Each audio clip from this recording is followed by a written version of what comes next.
গতকালই এনুমারেশন পর্বের যে ফর্ম ফিল আপ সেটা শেষ হয়েছে আমরা জানি, কিন্তু তারপরও বিএলওদের জন্য নতুন অপশন জারি করলো এবার নির্বাচন কমিশন। এবং নির্বাচন কমিশনের যে তথ্য অর্থাৎ কমিশন সূত্রে যেটা জানা যাচ্ছে, এনুমারেশন শেষের পরও অপশন দেওয়ার উদ্দেশ্য হচ্ছে স্বচ্ছ ভোটার তালিকা তৈরি। সিমিলার ফটো ইলেক্টর ভেরিফিকেশন নামে নতুন অপশনই জারি করা হয়েছে। একই ছবি একাধিক ভোটারের ক্ষেত্রে ব্যবহার হলে ফের পরীক্ষা করতে হবে, আর পরীক্ষা করে সেই রিপোর্ট বিএলও অবিলম্বে পাঠাবেন নির্বাচন কমিশনকে। গতকাল এনুমারেশন ফর্ম জমা দেওয়া আনুষ্ঠানিকভাবে শেষ হয়েছে, কিন্তু তাও সক্রিয় এই option. Similar photo elector verification নামেই নতুন অপশন বিএলওদের উদ্দেশ্যে জারি করেছে নির্বাচন কমিশন। এবং নির্বাচন কমিশন সূত্রে যেটা দাবি করা হচ্ছে, যা তথ্য পাওয়া যাচ্ছে, যে এই অপশন জারি করার উদ্দেশ্য হলো স্বচ্ছ ভোটার তালিকা তৈরি।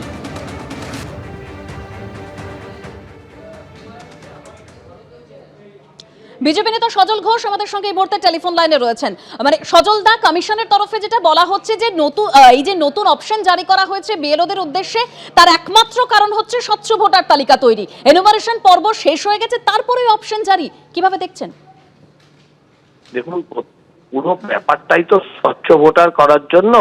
এবং আপনারা দেখেছেন এই রাজ্যে যেভাবে বিএলওদের ওপর হুমকি, বিএলওদের ওপর যেভাবে আক্রমণ, যেভাবে নিহত লক্ষ্য করে রাজনৈতিক আক্রমণ, এই মুহূর্তে যখন আমি কথা বলছি তখনও ইসি অফিস ঘেরাও। সজলদা, আপনার কথা স্পষ্ট আমাদের কাছে এসে পৌঁছচ্ছে না। আপনার সঙ্গে আমরা আবারও যোগাযোগ করব। যে খবরের দিকে আমরা নজর রেখেছি, যেটা কমিশন সূত্রে জানা যাচ্ছে, বিএলওদের জন্য নতুন অপশন জারি করেছে নির্বাচন কমিশন।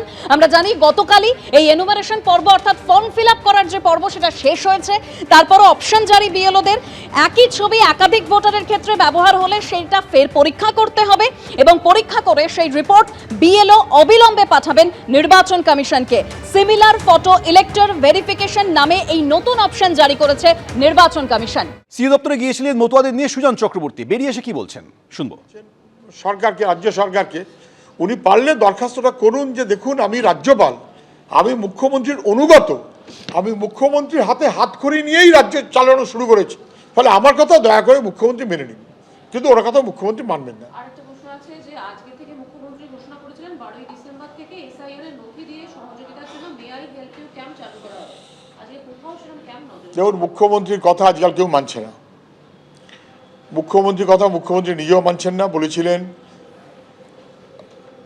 আমি বেঁচে থাকতে এসআইআর হবে না, ওনার কথা উনি নিজেই মানছেন না। উনি নিজেই এসআইআর ফর্ম নিয়েছেন।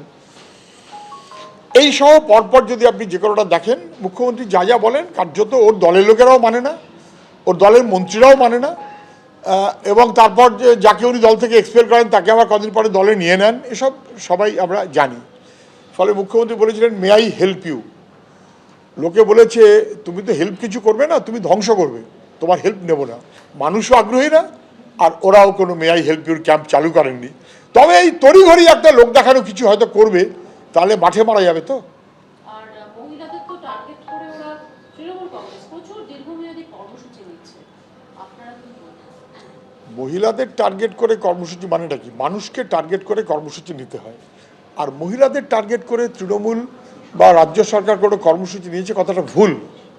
মহিলাদের টার্গেট করে দুটো টাকা দিতে পারে, ওটা কিন্তু মহিলাদের জন্য কর্মসূচি নয়। মহিলাদের জন্য মূল কর্মসূচি হচ্ছে সে চায় তার সন্তানের লেখাপড়া, সে চায় তার সন্তানের কাজ, সে চায় তার এবং তার মেয়ের নিরাপত্তা, সে চায় বাংলায় সুস্থিতি। বাংলার মহিলারা যা চান বাংলার মেয়ে তা করতে দেবেন না।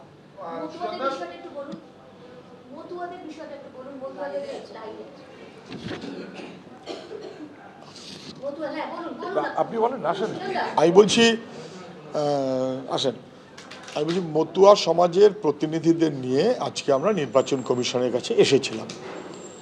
সুকৃতি রঞ্জন বিশ্বাস, ডক্টর সঞ্চয় সরকার, পরিমল মিস্ত্রি সহ মতুয়া সমাজের গোসাই অংশের মানুষ, তারা সবাই ছিলেন এবং দীর্ঘক্ষণ কথা হয়েছে। আমরা একটা বোঝাতে চেষ্টা করেছি বা বলতে চেষ্টা করেছি যে মতুয়া সমাজের মানুষ তারা ঘোষিতভাবেই মতুয়া ধর্মের অনুসারী অথবা বৃহত্তরভাবে হিন্দু ধর্মের অংশীদার, কিন্তু তারা গরিব, তারা দলিত, তারা পরে এসেছেন বাংলাদেশ থেকে, দারিদ্র্যের কারণে পরে এসেছেন।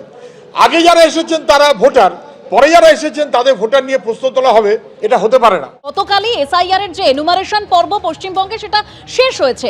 বিএলওরা তারা ডিজিটাইজেশনের কাজও শেষ করেছেন, কিন্তু আসানসোলের সালানপুরে বিক্ষোভ দেখিয়েছেন বিএলওরা। তার কারণ, কাজ শেষ হয়ে যাওয়ার পরও অতিরিক্ত চাপ দেওয়া হচ্ছে এই অভিযোগ তুলে। কারণ ডিজিটাইজেশনের পরেও দেখা যাচ্ছে ফর্মের নথিপত্র যাচাইয়ের জন্য নতুন নির্দেশিকা জারি করা হয়েছে। ব্লকের বিডিও অফিসে বিক্ষোভ দেখায় বিএলওরা, হাতে প্ল্যাকার্ড নিয়ে বিক্ষোভে সামিল বিএলওরা। কাজ শেষের পর কেন নতুন কাজ, সেই প্রতিবাদেই বিক্ষোভ। এনুমারেশন ফর্ম ফিল আপের পর্ব গতকালই শেষ হয়েছে। আগামী মঙ্গলবার খসড়া ভোটার তালিকা প্রকাশিত হতে চলেছে। খসড়া তালিকায় যাদের নাম থাকবে না তাদের ডাকা হবে হিয়ারিংয়ে। পশ্চিমবঙ্গে বাদের খাতায় রয়েছে 58 লক্ষেরও বেশি নাম। এসআইআরে বাদের খাতায় 58,08,232 জনের নাম রয়েছে। গতকাল বিকেল 4টে পর্যন্ত বাদের খাতায় নাম ছিল 58,04,232 জন। গতকাল বিকেল 4টে পর্যন্ত চিহ্নিত 24,18,699 জন মৃত ভোটার। খোঁজ মিলছে না 12,01,462 জন ভোটারের। পশ্চিমবঙ্গে স্থানান্তরিত ভোটার 19,93,087 জন। পশ্চিমবঙ্গে 7,66,35,591টি এনুমারেশন ফর্ম বিলি হয়েছে। এ রাজ্যে 7,66,08,095টি ফর্মের ডিজিটাইজেশন শেষ হয়েছে। রাজ্যে 99.96% ডিজিটাইজেশন কাজ শেষ হয়েছে বলে পরিসংখ্যান প্রকাশ করল নির্বাচন কমিশন। এবিপি আনন্দ, এগিয়ে থাকে, এগিয়ে রাখে।